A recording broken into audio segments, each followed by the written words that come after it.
14th, 1940, Hermann Göring promised his Führer he would destroy the Royal Air Force in 4 days. 4 days. That was his promise.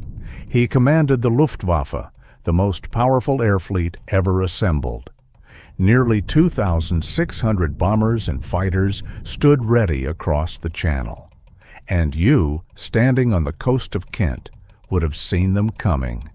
A black swarm filling the sky. The sound, a constant, terrifying drone. German intelligence reports were confident. They stated British defenses were antiquated and predictable. The official documents claimed victory was not just possible, but inevitable. But those reports missed something hidden in plain sight. The old system of defense was indeed. An observer on the coast would spot a plane. They would telephone a command center. A pin would be moved on a map. Think about that. And by the time your pilots were in the air, the bombs were already falling on your city.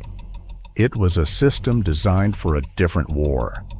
The Germans knew about Britain's new radar towers, the chain home system. They even bombed them on the first day of the assault. Adler Tag, Eagle Day. They targeted stations at Dover, Pevensey, and Ventnor. They believed that by knocking out these towers, they had poked out Britain's eyes. And here is where the story you think you know takes a sharp turn. The Germans saw the towers. What they didn't see was the nervous system connecting them. Deep in secret bunkers, teams of women from the WAAF worked in what were called filter rooms. Information from every radar station poured in here, not as raw data, but as streams of coordinated intelligence. They plotted the enemy's altitude, direction, and numbers on massive tables using wooden blocks. It was a living, breathing map of the battle, updated every 30 seconds. Imagine the pressure. A single misplaced block could send a squadron to the wrong location and to their deaths. This information was then fed directly to group headquarters and from there to the sector airfields. The entire process, from a radar blip over France to a pilot's radio command, took less than 4 minutes. The system was the creation of one man, Air Chief Marshal Hugh Dowding, a man his own superiors considered difficult, quiet, and uninspired. They underestimated him, just as the Germans were about to underestimate his creation. Göring's pilots flew into British airspace expecting to fight a scattered, blind defense. Instead, they flew into a perfectly orchestrated ambush. They saw the fighters, but they never saw the weapon that was actually defeating them. So what was the Dowding system, really? And how could a network of women, telephones, and wooden blocks bring the invincible eagle crashing to the ground? The weapon wasn't made of steel. It was made of information.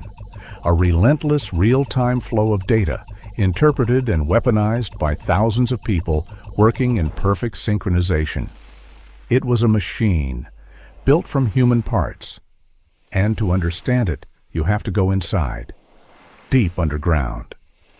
Welcome to Bentley Priory, headquarters of Fighter Command. The year is 1940. You are now inside a windowless room, the air thick with the scent of floor polish and the low hum of electronics. This is a filter room, the true brain of Britain's defense. The official histories talk about radar. They rarely talk about this place. Why? Because this is where the raw, chaotic noise of the airwaves was translated into the simple, terrifying clarity of an approaching attack. Look at the women moving around the massive map table. They are members of the WAAF, the Women's Auxiliary Air Force. Many were recruited for their proficiency in mathematics or their sharp memories. Some are as young as 18. They push wooden blocks with long rakes, their faces illuminated by the overhead lamps. Listen. The only sounds are the soft scrape of wood on painted map and the calm, clipped voices coming through their headsets. They are listening to the radar operators on the coast who are calling in plots. But the radar sees everything. It sees flocks of birds. It sees coastal shipping. It even sees atmospheric disturbances. And here's the part nobody tells you. It also saw British planes returning home.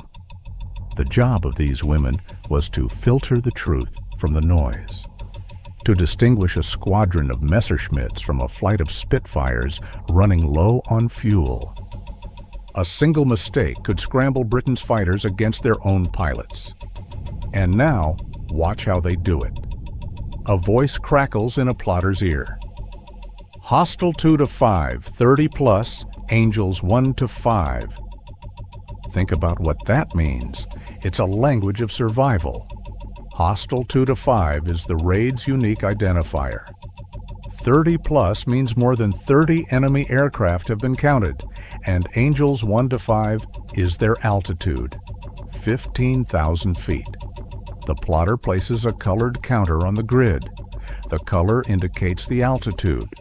A small plaque on top shows the raid number and size. A 5-minute colored arrow shows its direction. Every 60 seconds, the entire picture is updated. It's a living, breathing portrait of the invasion, changing second by second. The pressure is unimaginable. The fate of London rests on the steady hands of a 20-year-old woman in a secret basement. But this room is only the first step. Once a raid is confirmed and plotted, the information is passed through a small window to the next room, the operations room. This is the place you've seen in the films. The vast map table with controllers looking down from a glass-fronted gallery above, like gods watching a chess match. From that gallery, Air Vice Marshal Keith Park, commander of No. 11 Group, watches the raid markers creep across the map towards London. He can see everything. He knows the enemy's speed, their direction, their altitude, and their numbers. The Luftwaffe pilots flying miles above know none of this. They are flying into a trap they cannot see. Park picks up a phone. He speaks a few words to a sector controller, who in turn gives a single command to a squadron at an airfield like Biggin Hill or Kenley. Scramble. And within 2 minutes, the Spitfires and Hurricanes are climbing to meet an enemy they know is coming. The system was brilliant. It was fast. It turned Britain's defensive weakness into a deadly, efficient strength.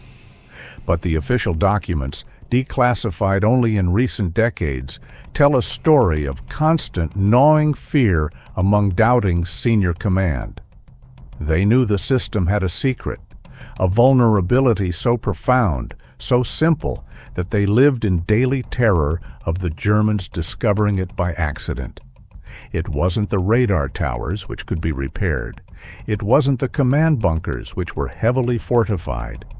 It was something else, something the entire complex network of rooms, plotters, and pilots depended on entirely. Something the German bombers flew over every day. So what was this single, fragile thread that, if cut, could have caused the entire invisible shield to collapse in a single afternoon? Wasn't a secret weapon. It wasn't a code. It was a telephone wire. Thousands of miles of simple copper cable buried in shallow trenches under British fields and roads. Think about that. The entire high-tech system of radar and radio interception depended on the same technology you used to call your neighbor, the General Post Office telephone network. This was the system's Achilles heel. The official Air Ministry reports, declassified in 1978, show Dowding and his staff were terrified of this. They knew that if the Luftwaffe ever targeted the handful of key telephone exchanges, the entire network would go silent. The eyes would be blind. The brain would be severed from the body. and the fighters would never leave the ground. The history books never mention this. Why? Perhaps because the truth is less heroic. The shield protecting London wasn't just made of courage, it was made of copper wire and the desperate hope that no one would notice. On August 13, 1940, Hermann Goering launched his grand offensive. Adlertag, Eagle Day. He sent over 1,400 sorties across the Channel. His primary targets? The radar stations. He believed that by destroying the chain-home towers, he would punch out Britain's eyes. And at first, it seemed to work. The radar station at Ventnor on the Isle of Wight was hit hard. For a few hours, a critical section of the southern coast went dark.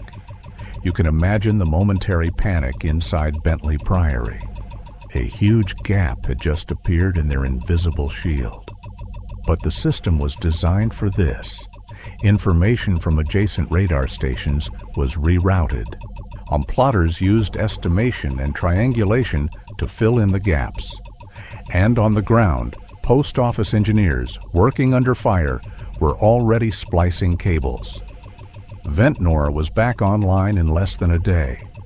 Goering saw the temporary outage. He ticked a box on a report. He assumed the job was done. And here's the mistake that may have cost him the war. He never attacked the telephone exchanges. He saw the towers as the target, not the humble wires connecting them. German intelligence, so meticulous in other areas, completely missed the low-tech heart of the system. 2 days later, on August 15th, Goering threw everything he had at Britain. This was supposed to be the knockout blow. He launched coordinated attacks from 2 directions at once. Luftwaffe 2 and 3 attacked from France, targeting London and the southeast. At the same time, a Luftwaffe 5 attacked from Norway and Denmark, aiming for the north of England. The theory was simple. Split the RAF's forces. Force them to defend 2 fronts hundreds of miles apart, overwhelming the system. Inside the filter rooms, the map tables suddenly exploded with plots. Hundreds of them. Red counters swarmed in from the southeast. Blue counters appeared from the northeast. The WAAF plotters worked with a terrifying calm, their rakes moving in a blur. Hostile 4-0, 100 plus, Angels 2-0. The calls came in, one after another, a storm of data, a portrait of an invasion on a scale no one had ever seen before. This was the ultimate test, and the system held. Keith Park, in his gallery at number 11 Group, watched the plots creep inland. He had a perfect picture of the southern attack. He knew their numbers, their altitude, and their likely targets. He didn't scramble every fighter he had.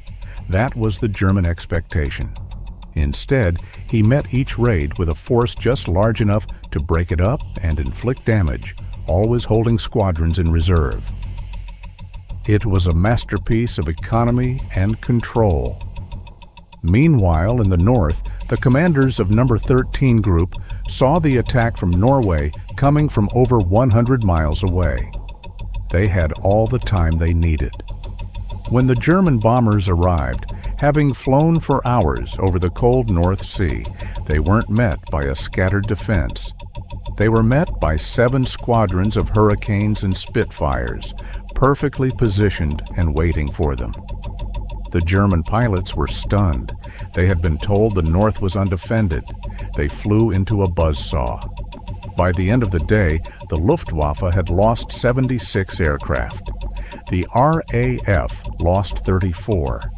Goering was incandescent with rage. His intelligence had been catastrophically wrong. The trap had been sprung.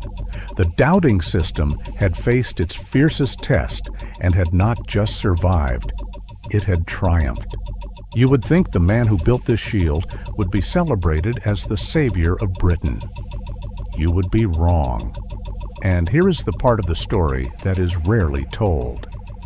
The declassified records show that while Dowding's system was achieving its greatest victory, His rivals in the Air Ministry were already drafting the documents that would lead to his removal. The enemy couldn't destroy his creation from the outside, so the battle to destroy it began from within. The enemy couldn't destroy his creation from the outside, so the battle to destroy it began from within. The men plotting against Hugh Dowding wore the same blue uniform. They sat in the same Air Ministry meetings, and they were led by Trafford Lee Mallory, the ambitious commander of No. 12 Group, north of London. He had an idea called the Big Wing. It sounded heroic. Instead of Dowding's strategy of sending up 1 or 2 squadrons to harass and break up raids. Lee Mallory wanted to assemble enormous wings of 5 or more squadrons, a giant fist of fighters to meet the bombers and annihilate them in a single glorious battle. Think about the appeal of that. A decisive, dramatic victory, not a grinding war of attrition. But Dowding resisted.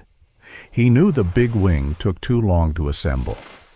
By the time it was airborne and in formation, the bombs would have already fallen on London. The declassified memos from this period are filled with this bitter debate. It wasn't just a tactical disagreement. It was a fight for the soul of the RAF. And here is where the story becomes personal. Dowding was a difficult man. His subordinates called him Stuffy behind his back. He was reserved, spiritual, and spoke of his pilots as his dear boys or his chicks. He saw every loss personally. His entire system was designed to conserve their lives, to trade space for time, to make every pilot's sortie count. He was fighting a war of survival. Lee Mallory was fighting for a glorious victory. And history is often kinder to the men who promise glory. Now put yourself in the cockpit of a hurricane in September 1940. You are 21 years old, and the air is freezing cold at 20,000 feet.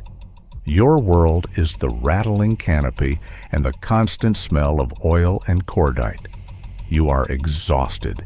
You have flown 3, maybe 4 times today. The average life expectancy for a pilot in Keith Park's No. 11 Group at the height of the battle was 4 weeks. Yes, you heard that right. 4 weeks. Dowding knew this. He carried that number with him every day. It was why he refused to sacrifice his pilots on the altar of the Big Wing. But Lee Mallory and his supporters, including the famous legless ace Douglas Bader, saw this as weakness. They saw Dowding as defensive, old-fashioned, and timid. They began to bypass the chain of command. Secret meetings were held. Memos were sent directly to politicians and the press. They were a case that Dowding was losing the war, that, in reality, he was painstakingly winning.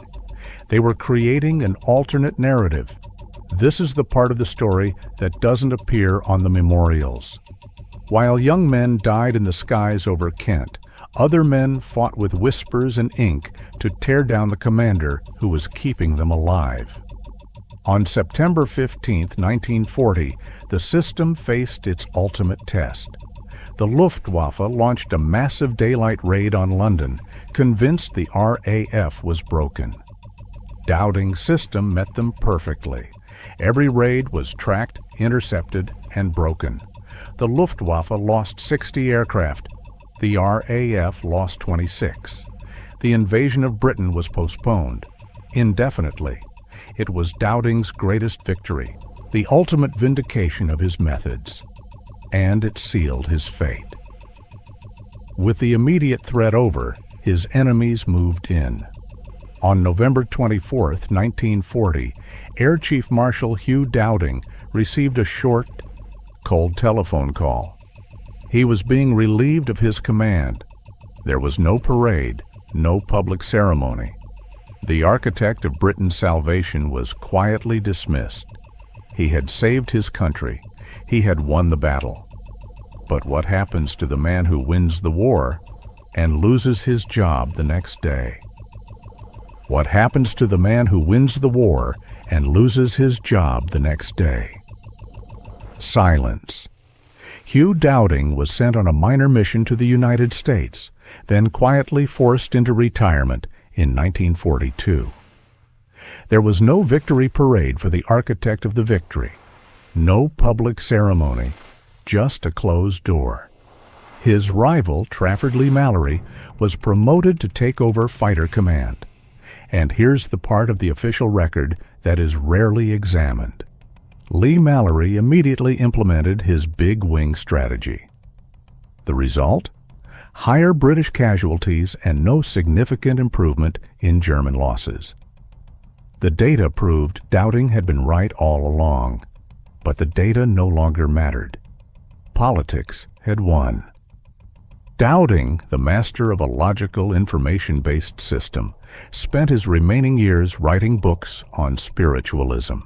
And he sought to communicate with the spirits of his fallen pilots, his chicks. Think about that. The man who built the most rational defense machine in history spent his life trying to make sense of the irrationality of it all. The history books tend to skip this part. It complicates the simple story of a war hero. But his other legacy, the system itself, it did not retire. It multiplied. It evolved. Look at an air traffic control center today. The glowing screens, the calm voices, the constant flow of data tracking thousands of lives moving at 600 miles per hour. It is the Dowding system translated from analog to digital. The WAF plotter with her wooden rake is the direct ancestor of the controller guiding your holiday flight home. And here's where it gets bigger. The principles of a central filter room, integrated radar, and rapid controlled response became the blueprint for NATO's entire air defense network during the Cold War. A system designed to watch the skies for nuclear bombers. The shield grew to cover a continent. What Dowding created was more than a tactic. It was a new way of seeing the world, a way to find order in chaos, to pull a single, true signal from an ocean of noise. It was a machine built to process information under unimaginable pressure, to turn data into survival. And it worked. It saved a nation. But we have since built that machine on a global scale, a system that watches everything.